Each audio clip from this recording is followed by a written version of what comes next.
जरा आप बात जम्मू कश्मीर की ही करते हैं और वादिया कश्मीर के उस बड़े मंसूबे की करते हैं जिसको लेकर न सिर्फ लोकल मीडिया के अंदर खबरें बड़ी बड़ी आई बल्कि कौमी सतह पर भी और मुल्की सतह पर जो बड़े बड़े अखबार हैं वहां पर भी बड़ी बड़ी हेडलाइंस के साथ खबर को लिया गया और कहा गया कि 30 साल के बाद नेविगेशन चैनल्स को खोल दिया गया और वाटर ट्रांसपोर्ट को शुरू किया जाएगा। खबर जो इस वक्त हम आपके सामने रख रहे हैं कि वाटर ट्रांसपोर्ट को लेकर बड़ा मंसूबा जो हुकूमत के जेर गौर था और जिस पर करोड़ों रुपया सर्व करने की बात भी थी, 2020-21 में इसकी शुरुआत हुई और 2022 आते आते वो सारा मंसूबा एक बार फिर दम तोड़ते हुए नजर आ रहा है। हजारों करोड़ रुपए की मशीनरी लाई गई और आज सूरत हाल आपके सामने है। बताया गया कि जनाब टूरिज्म डेवलपमेंट कॉरपोरेशन और दीगर इदारे, सरकारी इदारे तालमेल बिठाकर इस वाटर ट्रांसपोर्ट को फरोग देंगे, इससे लोगों को राहत मिलेगी। स्विट्जरलैंड से बोट को लाया गया, स्विट्जरलैंड से दीगर आलात लाए गए, एक निजी कंपनी ने उन्हें यहां पर असेंबल किया और काम शुरू करने के लिए चीफ सेक्रेटरी रैंक के अफसर ने फीता काटा, एलजी साहब ने पीठ थपथपाई, लेकिन न जाने क्यों 2023 आते खत्म होते हुए आज ये खबर हमें करनी पड़ रही है कि आपका और मेरा टैक्स का पैसा किस तरीके से खराब हो रहा है। सीधे चलेंगे जी अपने नुमाइंदे के पास, फैसल के पास। पहले फैसल जरा अपडेट कीजिएगा, क्या है ये पूरा प्रपोजल और आज के दिन जहां पर आप मौजूद थे, सुबह से आपने कई बार वहां का सर्वे किया, रिपोर्ट्स ली, क्या कुछ आपकी आंखों देखी है, क्या कुछ रिपोर्ट है? और उसके बाद मेरे साथ मंजूर पख्तून साहब भी हैं चैम्बर ऑफ कॉमर्स से, बहुत बहुत शुक्रिया आपका भी। रियाज मलिक साहब मेरे साथ ज्वाइन कर चुके हैं, आपका भी बहुत शुक्रिया रियाज मलिक साहब। हरबंस जी मेरे साथ है, आपका भी हरबख्श सिंह साहब बहुत बहुत शुक्रिया। लेकिन सबसे पहले फैसल आपके पास आऊंगा क्योंकि मामला ये 1,000 रुपए का नहीं है, 1 लाख का नहीं है, बल्कि हमारे पास जो इतलात है वो ये है कि हजारों करोड़ रुपए का मंसूबा था जिसको हाथ में लिया गया था। देखिए, बिल्कुल जिस तरह से आपने पहले कहा कि जो टैक्स का पैसा आवाम का उसको कैसे जाया किया जा रहा है। अगर हम वाटर ट्रांसपोर्ट की बात करें तो पिछले जमाने में यहाँ पे अच्छा खासा वाटर था, लेकिन फिर वो खत्म हुआ। अब इसको रिवाइव करने के लिए गवर्नमेंट ने इनिशिएटिव उठाया था और कहा था कि टूरिज्म को बूस्ट करने के और आम लोगों को ट्रैफिक जैम से बचाने के लिए हम वाटर ट्रांसपोर्ट को रिवाइव करेंगे। तो उसके लिए टेंडर्स निकाले गए और बोट्स जो है फॉरेन मुल्कों से लाए गए, खासकर न्यूजीलैंड से एक बोट लाई गई, पैसेंजर बोट, उसके साथ luxury boat United states of America से मंगाई गई और उसके साथ साथ जो रेस्क्यू बोट्स है उनको दुबई से मंगाया गया। और जो डॉक्स है यानी जहां से पैसेंजर्स को उठाना था, ड्रॉप करना था, वो ताइवान से मंगाया गया। आप खुद अंदाजा लगा सकते हैं जब इतने ऐसे ऐसे मुल्कों से ये चीजें लाई गई तो इसका कॉस्ट कितना होता है, इसमें कितना पैसा लगा होगा।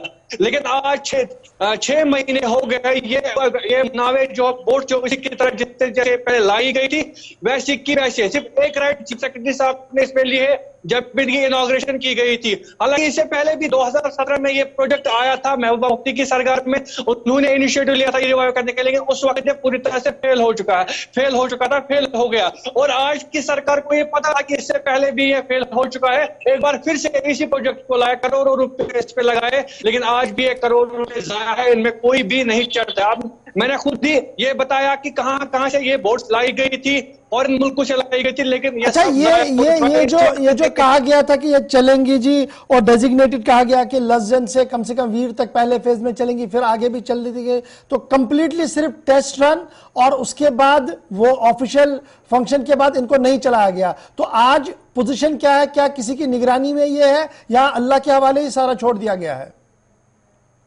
देखिए, बिल्कुल इसके लिए बाज़ाब्ता तौर पर जगह बनाई गई थी, डॉक्स बनाए गए थे, चाहे वो लसजन से लेकर बराबर छतरपुर तक डॉक्स बनाए गए। और इसके साथ पोला में रखा गया था, पोलो में एक रखा गया था, पीरजूरा आइलैंड के पास एक रखा गया था, उसके साथ साथ जो खानकाई मॉल है वहां पे भी रखा गया था। लेकिन जैसे ही चीफ सेक्रेटरी साहब ने इसको इनॉग्रेट किया उस दिन एक बार ये चला है पूरे जिले में, लेकिन उसके बाद आज तक इसको किसी ने निकाला ही नहीं। वहां पे सिर्फ टूरिज्म डेवलपमेंट कॉर्पोरेशन एक बंदा खड़ा रहता है जिसको कहा गया कि आप इसकी निगरानी करें। हमने कोशिश की थी उनसे जानने की कि क्या मसला हुआ, लेकिन वो बनाने से कासिर है, वो नहीं बता पा रहे कि हुआ क्या है, क्यों ये मशीनरी सारे जो बोर्ड से बंद है।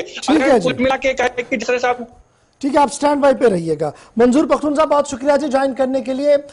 चूंकि आप एक पार्ट एंड पार्सल है इस सोसाइटी के, और अपलिफ्टमेंट जो स्पेशली हमारा टूर है, ट्रैवल है, इसके लिए काफ़ी ज़्यादा कोशिशें करते रहते हैं। सरकार की एक कोशिश पहले पहले जब कागजों में आ रही थी, इश्तिहारात में आ रही थी, तो बड़ी खूबसूरत लग रही थी, लेकिन खदशात तब भी थे।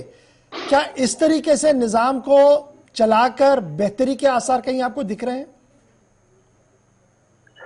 मैंने ऐसे आपकी आवाज मेरी क्लियर मैंने ली नहीं, तो एक बार थोड़ा अगर आप रिपीट करेंगे कि इसमें ब्रेक हो रही थी वॉइस। ठीक है जी, मेरा सवाल सीधे से कि जो सूरत हाल उभर कर अभी सामने आई है कि वाटर ट्रांसपोर्ट का ख्वाब दिखाया गया और ये कहा गया कि आवाम को भी फायदा होगा, कि एक नया कॉन्सेप्ट यहां पर था, और हमें लग रहा था कि शायद टूरिज्म को भी इससे एक बहुत बड़ा फायदा मिलेगा, टूरिस्ट प्लेयर्स को भी एक उम्मीद थी। तो आज के दिन में जब हम ये देख रहे हैं कि 21 में शुरुआत तो हुई, 22 खत्म हो रहा है, लेकिन मामला यह है कि हजारों करोड़ रुपए की मशीनरी तो लाई गई, लेकिन आज के दिन में ये वाटर नेविगेशन कहां पर है, शहर की सूरत हाल क्या है, और क्या वाकईतन इससे टूरिज्म को कोई फायदा मिला? जी, जहां तक वाटर ट्रांसपोर्ट का सवाल है, हमने इसको वेलकम किया था। ये एक वेलकम स्टेप था जहां लोकल्स और टूरिस्ट का सवाल है। लोकल्स की बात हम करेंगे तो उनको एक मतलब फैसिलिटी मिलेगी कि आज जो हमारे यहाँ पे ट्रैफिक की पोजीशन है, लोग ज्यादा से ज्यादा कम समय में स्टेशन पे पहुंचना चाहते हैं, और हमारे टूरिज्म के हवाले से तो लोगों को, जो हमारे टूरिस्ट है, उनको एक जो रिवर क्रूज टाइप होता है वो उनको देखने को मिलेगा। मगर उससे पहले हमारी जो वहां पे हाउस बोट्स हैं उनको रिहेबिलिटेट किया जाए, क्योंकि उनकी एक पुरानी डिमांड थी। जो चैम्बर में आए थे हमारे पास, उनसे एक डिस्कशन हुआ था, जो उनके हाउस बोट्स हैं वो पुराने स्ट्रक्चर से जब वाटर ट्रांसपोर्ट चलेगा तो वो शायद सर्वाइव नहीं कर पाएंगे, तो वो सारे हाउस बोट्स डूब जाएंगे। तो पहले उनको उन हाउस बोट्स के बारे में गवर्नमेंट को सोचना कि उनको पहले रिहेबिलिटेट किया जाए, उस एरिया को बिल्कुल क्लीन किया जाए, और उसके साथ साथ फिर ये वाटर ट्रांसपोर्ट को चला सकते हैं आराम से। नहीं तो आप एक फैसिलिटी देंगे तो दूसरी तरफ से लोग सफर हो जाएंगे, तो उसका कोई मतलब ही नहीं है। मगर ये हमने सोचा था कि टूरिज्म के हवाले से एक बड़ी अच्छी अचीवमेंट होगी। हमारी जो पैकेजेस है, हमारी जो खूबसूरती है, लोग इसको मतलब क्रूज के जरिए भी देख लेंगे। रिवर का जो एक अपनी रिवर की अपनी बड़ी अहमियत है। पहले वहां से वाटर ट्रांसपोर्ट चलता था, वाटर ट्रैकिंग हुआ करती थी, वो वहां से फिर मानसबल लोग जाते थे, शिकारे में गांदरबल जाते थे। तो हमने सोचा था वो रूट फिर से रिवाइव होगा, मगर वो रिवाइव करने से पहले गवर्नमेंट को एक पॉलिसी लानी चाहिए। जो लोग वहां पे रहते हैं तो उनको कैसे रिहेबिलिटेट किया जाए। तो overall it was a welcome step, मगर आप किन हालातों की वजह से नहीं चला, तो ये भी मतलब एक सवाल निशान है। अगर इतना पैसा खर्च किया गया तो इसको मतलब ठीक है जी, मैं पख्तून साहब दोबारा आपके पास आता हूं। डॉक्टर हरबख्श सिंह साहब, आप इलेक्टेड रिप्रेजेंटेटिव भी है और साथ साथ एक बड़ी जमात के तर्जुमान भी है। ये जो पॉलिसियां बनाई जाती हैं, तो क्या फिजिबिलिटी को नहीं चेक किया जाता? क्या हम जो बता रहे हैं ये फिजिबल है या नहीं है, या सिर्फ ऊपर वाले बॉस को खुश करने के लिए यह कहा जा रहा है कि जनाब इससे इतने फीसदी कंजक्शन शहर का कम होगा, फिर हम ऐसे करेंगे, फिर हम ऐसे करेंगे, और जिसको बताया जाता है शायद उन्हें जमीनी सूरत हाल की पूरी अक्कासी नहीं होती है? शुक्रिया आपने बुलाया इस बड़े एक टॉपिक पे। देखो, जब हम टेक्निकलिटीज की बात करते हैं तो आप खुद ही देख रहे हैं कि बहुत सारे प्रोजेक्ट, बहुत सारी चीजें हमारी फेल हो रही हैं, क्योंकि हमने सिफारशी लोग लाए हैं, रीएम्प्लॉयमेंट हो रही है, सिफारशी लोगों को रखा जा रहा है। जैसे कि अभी मैं पख्तून साहब को सुन रहा था कि अगर आप किसी एक पर्टिकुलर जुमरे के लिए कुछ अच्छा करना चाहते हो और इसको बेचते हो बड़ा, कि हमने जी बड़ा टूरिज्म के लिए कर लिया, हाउस बोट वालों के लिए कर लिया, तो पहले वहां देखिए कि उसके इफेक्ट उस पर क्या पड़ते हैं। देखो, ये बहुत पहले का प्रोजेक्ट है कि जब ट्रैफिक जैम वाली बात आई, जब ये ट्रेन भी चल पड़ी, तो दो चीजें थी। एक ये रिवायती ट्रांसपोर्ट जो वाटर ट्रांसपोर्ट है, इसको रेस्टोर किया जाए। ये जो टूरिज्म है, वो टूरिस्ट जो है, जो संगम से या वहां से आएंगे, वो श्रीनगर की तरफ आएंगे तो वो इसकी सवारी करेंगे, और या श्रीनगर के अंदर भी जो ये हमारे पुल है, 7 पुल बने हुए हैं, यहाँ से टूरिस्ट आएगा तो ये जो ये शिकारे वाला है, इसका रोजगार भी बढ़ेगा। लेकिन जैसे मैं सुन रहा था कि इनके रोजगार पे ही छुरी मारी जा रही। दूसरा, एक जो एग्जिबिशन हो रहे हैं, जैसे कि आप देख रहे हो 80 मिनिस्टर, 40 मिनिस्टर, 30 लोग, 2019 के बाद तो ये सारी चीजें की गई। हमारे जितने होटलियर हैं, जितने लोग हैं, जितने इस तबके के साथ, खासकर हमारी श्रीनगर सिटी जो है, इनका माशरे जो सारा इनकम, सोर्स ऑफ इनकम है, वो टूरिज्म है। तो इन चीजों को बार बार बोला गया। एमनेस्टी आज तक कभी किसी चीज में दी नहीं गई और कई सारी मीटिंगों में बैठे गए जहां टोटली बोला गया नहीं, एमनेस्टी वाली बात नहीं करो, ये धंधा है, धंधे के तरीके से करो। अब मामला है कि आपने बड़ी बाहर की कंट्रियों से बड़े बड़े क्रूज मंगा लिए। सबसे पहले इन्वेस्टिगेशन होनी चाहिए कि जो ये खरीदे गए हैं ये किन के कहने पे और कहां से आए। आपने एक दिन इस पे इनॉग्रेट कर दिया, उसके बाद ये पीरजू के पास पड़ा हुआ है, कहीं और पड़ा है। आप गांदरबल वाला देख लीजिए, रिसेंटली वो जो गांदरबल में इनॉग्रेशन हुई, आज वहां पानी ही नहीं है। आप अपने आप को धोखा दे रहे हो या लोगों को धोखा दे रहे हो? जो पर्पज है, जहां पे आपको एक पर्पज सॉल्व करना है, उसकी तो बात नहीं हो रही है। वाटर ट्रांसपोर्ट तो यहाँ की शारक बननी चाहिए थी, लेकिन उसमें सारे तबकात का, सारे लोगों का ख्याल रख के, खासकर ये जो हाउस बोट वाले हैं जिनका पानी पे ही काम है, जो पानी के इर्द गिर्द रहते हैं, इन लोगों को भी इसमें बैठ के, टेक्निकल टीम में बैठ के देखना था कि भाई ये फिजिबल है कि नहीं है। आप सिर्फ फोटोग्राफ के लिए फिजिबल कर रहे हो और रिकॉर्ड में दिखाओगे कि हमने जी वाटर ट्रांसपोर्ट भी शुरू कर दिया। जैसे कि बहुत पहले हमारे एक एमपी साहब ने जम्मू में कहा था कि हमने जी मेट्रो शुरू कर दी, अब अगले प्लान के लिए हम जमीन एक्वायर कर रहे हैं। ये ऐसी ही बातें हैं। ठीक है जी, मैं हर वक्त साहब आपके पास दोबारा हूँ। रियाज मेरे साथ है, रियाज मलिक, मारूफ सहाफी है, कलमकार है और श्रीनगर पर एक गहरी नजर रखते हैं, पूरी जम्मू कश्मीर पर। रियाज, आपने एंटायर जम्मू कश्मीर को देखा है और डेवलपमेंटल एस्पेक्ट से काफी बड़ी बातें की जाती है, माजी में भी ये होता रहा है, आज भी उसी तरीके से एक PR स्टंट चल रहा है। ये जो छोटी सी बात हम बता रहे हैं कि जनाब 15 जुलाई 2021 को मैंने नेशनल पेपर्स को खंगाल के देखा तो ऑलमोस्ट सभी पेपर्स ने इस खबर को बड़े अच्छे तरीके से कैरी किया और ये उम्मीद उनके अंदर लगाई गई कि जनाब ये जो रश हमारी सड़कों पर रहता है, गाड़ियों में जगह नहीं मिलती है, इससे न्यामुल बदल मिलेगा श्रीनगर के लोगों को ऊपर से अप से डाउन और डाउन से अप करने के लिए। और ये नया कॉन्सेप्ट है क्योंकि हमने रेस्क्यू रिलीफ भी इसके साथ साथ रखा है। और जिस तरीके से अभी हमारे पास इतलात है कि स्विट्जरलैंड और बाहर से ये सारे क्रूज मंगाए गए, एक निजी कंपनी के साथ यहां पर असेंबल करवाए गए और सारा कुछ शो जो है वो चलाया गया। क्या कोई अकाउंटेबिलिटी आज के दिन में होनी चाहिए इन सभी चीजों पर, जब ऑलरेडी इकोनॉमिकल क्राइसिस है, 10 तरह की चीजें हैं, स्टेट किन हालात से गुजर रहा है फाइनेंशियली, उसमें इस तरीके के मंसूबे लाना जो फिजिबल ही नहीं हो सकते? क्योंकि माजी में हमने देखा महबूबा मुफ्ती के टेन्योर में भी ये नहीं चल पाई, जब बड़ी कोशिश की गई थी कि खनबल से खादिनियार तक ये सर्विस चले।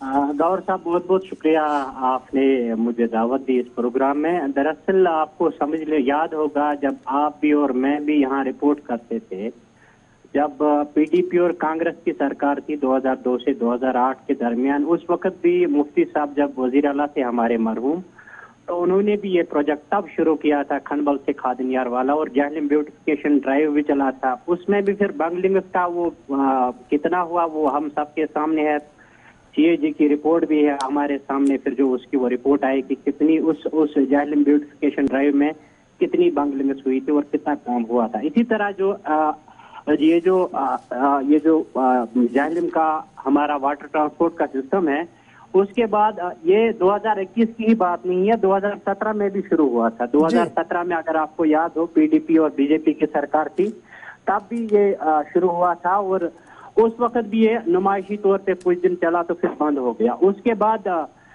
फिर 2021 में तो बाज़ाब्ता इन्होंने बड़े तुम तराक से इस पे जो आप कह रहे हैं कि स्विट्जरलैंड से मशीनरी आई, उनको यहाँ असेंबल करके जहलम में डाल दिया कि हम जीरो ब्रिज से लेकर यहाँ ये जो है कमरवारी तक चलाएंगे इसको। लेकिन वो भी फिर वही सामान सारा पड़ा हुआ है, वो जो क्रूज लाए थे वो फिर चले नहीं।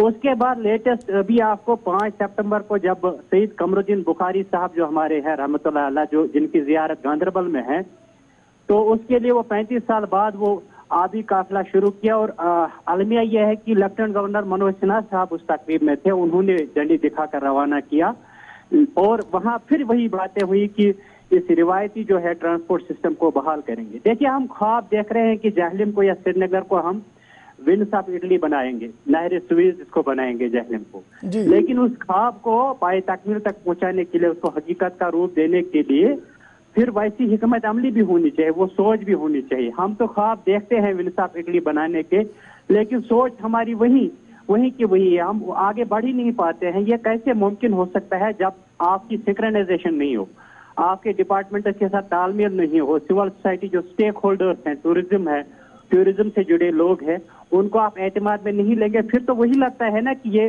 कुछ मंजूरी नजर लोगों को फायदा पहुंचाने के लिए इस तरह के प्रोजेक्ट लाए जाते हैं और अल्टीमेटली इनका महासल कुछ नहीं होता है, कुछ लोगों को फायदा मिलता है, फोटो उठते हैं और कुछ दिन बाद जो है बात खत्म ही हो जाती है और फिर हम महीना 2 महीना 3 महीना बाद पता चलता है कि फला आदमी या फला फर्म को इसमें फायदा देना था, वो ओब्लाइज हो गए तो बात खत्म हो गई। बहुत शुक्रिया रियाज, बड़ी दिलचस्प बात आपने बताया कि इस तरीके से चल रहा है बिहाइंड द कर्टन। बहुत बहुत शुक्रिया आपका फोन लाइन पर ज्वाइन करने के लिए। मैं पख्तून साहब आपके पास आऊंगा क्योंकि आप स्टेक होल्डर है। जब सरकार ने ये फैसला लिया कि हम जी क्रूज चलाएंगे, इसमें पहले भी और अब भी, और ये नई चीजें मुतारुफ कराई स्विट्जरलैंड और दीगर जगहों से लाके, अच्छी चीज थी, कॉन्सेप्ट अच्छा था, तो क्या स्टेक होल्डर्स के साथ बातचीत हुई आपकी, आपके साथ आपको ऑन बोर्ड लिया गया?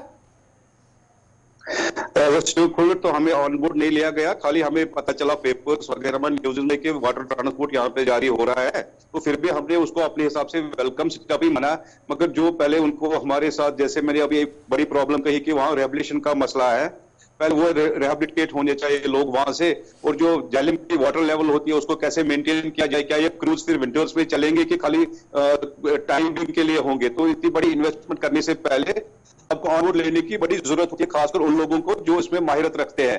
As a stakeholder, as a tourism player, तो हमें भी उसकी खासियत पता होती है, तो हम उनके साथ शेयर कर सकते हैं। मगर बात वो है कि हमने वहाँ कई सोर्सेज से सुना, पेपर में सुना कि इनॉग्रेशन हो रही है, वाटर ट्रांसपोर्ट की हो रही है, तो हमने भी फिर उनको ये बोला कि जो हमारे मुतालबे हैं इनको आप मतलब सामने रखे, तो ये बड़ी अच्छी बात है। As a local, as a tour operator, जो भी दोनों मैं हूँ, as a son of the soil, ये फायदेमंद ही होगा हमारे लिए। मगर इनको ऐसे चलाया जाए या ऐसे इनॉग्रेट किया जाए जो ये कभी रुके ना, क्योंकि ये एक बड़ा अच्छा इनिशिएटिव है, तो ये हमारे लिए एक अच्छी बात थी टूरिज्म के हवाले से भी, लोकल एज ए लोकल के हवाले से भी, मगर हमें ऑन बोर्ड नहीं लिया गया।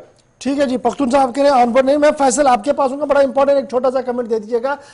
जब आप आज गए तो क्या अगर किसी ने ऑन बोर्ड जाना हो, इस पे सवारी लेनी हो या एज ए ट्रिप के चलाना हो, तो क्या कोई अरेंजमेंट है वहां पर कि पैसे कहां पर जमा करने हैं, कैसे ये चलाएगा, कोई चीज आपको दिखी वहां पर आज के दिन में? देखिए, पहले ही कहा कि वहां पे सिर्फ टूरिज्म डेवलपमेंट कॉर्पोरेशन का एक खड़ा है, लेकिन उसका काम ना पैसा लेना है ना टिकट लेना है, बस उनका यही काम है कि वहां पे रहना है।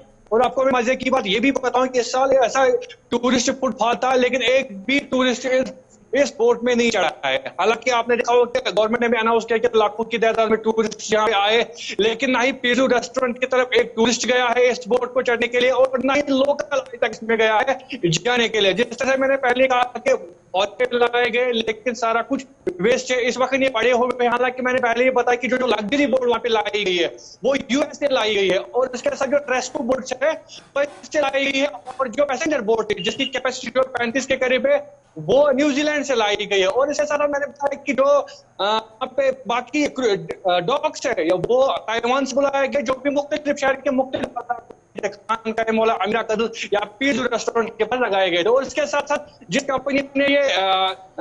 कंपनी ये काम कर रहा थी, जिन्होंने कर रहा थी बोर्ड, उनको टूरिज्म कॉर्पोरेशन के मुलाजिम को ट्रेन करना था ताकि वो आगे जाके इसको चलाए। उस वक्त मुंबई से इंजीनियर्स आए थे इन बोर्ड्स को चलाने के लिए, उनका काम था यहाँ के जो टूरिस्ट डेवलपमेंट कॉर्पोरेशन के जो मुलाजिम है उनको ट्रेन करना, और उसके बाद वही चलाएंगे। लेकिन जैसे कि वो हफ्ता खत्म हुआ, फोटोशूट हो गया, चीफ सेक्रेटरी साहब ने इनॉग्रेशन की, उसने राइड ली, लेकिन उसके बाद एक बार भी वहां से नहीं निकले। और जिस तरह से अभी बता रहे थे कि जैसे कमर साहब का उर्स मुबारक आया था, तो उस दिन बोट को नहीं चलाया गया, बल्कि वही वो बोट चलाया गया जो यहाँ पे रिवायती तौर पर यहाँ की लकड़ियों की बोट से उनको चलाया गया, ना कि इन बोटों को जो कि लाखों करोड़ों रुपए की यहाँ पे लाई गई। चलिए, बहुत शुक्रिया जी फैसल मेरे साथ ज्वाइन करने, मंजूर पख्तून साहब आपका भी, रियाज आपका भी, और हरबख्श सिंह साहब आपका भी ज्वाइन करने के लिए। बड़ा इंपॉर्टेंट मामला है, तनकीद बराए तनकीद नहीं, तनकीद बराए तनकीद नहीं, बल्कि तनकीद बराए तामीर है कि अगर हम हजारों लाखों रुपया सर्व कर रहे हैं इस उम्मीद के साथ कि इससे रियासत को फायदा होगा, बजाय फायदे के अगर ये नुकसान की ओर जा रहा है, तो अभी भी वक्त है कि हम अपनी पॉलिसीज को रिव्यू करें और जहां पर खामियां कोताहियां हैं उन्हें दूर करें। क्योंकि आज पूरे दिन इस पर रिसर्च करने के बाद जो चीजें सामने आई वो हमने आपके सामने रख दी कि बड़े तुझके एहतिशाम के साथ तो इनॉग्रेट हुआ था, लेकिन इस साल के आखिर पर खबर यही है कि हजारों करोड़ रुपए में लाने वाली चीज अब पानी पर फिर से तैर रही है। उसी तरीके से माजी का हाल है जो इससे पहले भी इस वाटर ट्रांसपोर्ट का हुआ है। फिलहाल मुझे आप देंगे इजाजत।